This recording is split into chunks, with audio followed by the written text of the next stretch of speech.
ہم لوگ اپنی ضرورت سے زیادہ رقوم بینکوں میں جمع کر دیتے ہیں یا بانڈ اور شیئر وغیرہ خرید لیتے ہیں. صحیح عمل کیا ہے؟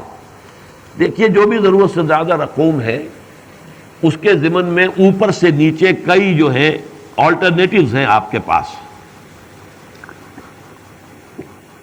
سب سے اونچا تو یہ ہے کہ صدقہ کر دیجئے، اللہ کی راہ میں دے دیجئے.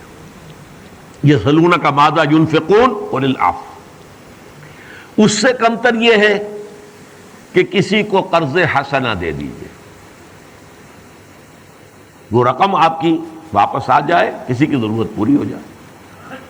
اس سے کمتر ہے مزاربت، کہ آپ نے کسی کو دے دیا، وہ کاروبار کر رہا ہے، اگر نقصان ہوا تو سارا آپ کا، نفع ہو گیا تو کچھ آپ کو بھی مل جائے گا. اس سے آگے جو ہے کہ آپ نے بانڈ لیے ہیں، اگر وہ سودی بانڈ ہے، اور اگر یہ جو بھی پرائز بانڈ ہے جن میں سود کے ساتھ جوا بھی ہے، تو یہ سب حرام کام ہے. بینک میں رکھ کر اگر آپ سود لے رہے ہیں تو حرام ہے. ہاں بینک میں اگر آپ نے وہ سیونگ بینک نہیں ہے، کرنٹ اکاؤنٹ رکھا ہے صرف حفاظت کے لیے، تو ٹھیک ہے، جائز ہے. لیکن معلوم ہوا کہ آپ نے جو اللہ نے اونچے مقامات بتائے ہیں ان تمام سے اپنے آپ کو محروم کر لیا. آپ نے صدقے کو بھی چھوڑ دیا، قرض حسنہ کو بھی چھوڑ دیا، مزاربت کو بھی چھوڑ دیا، اپنے مال کو سینت کر رکھے ہوئے ہیں. ٹھیک ہے، جائز تو ہے، حرام نہیں ہے، یہ آپ رکھ سکتے ہیں اپنے پاس.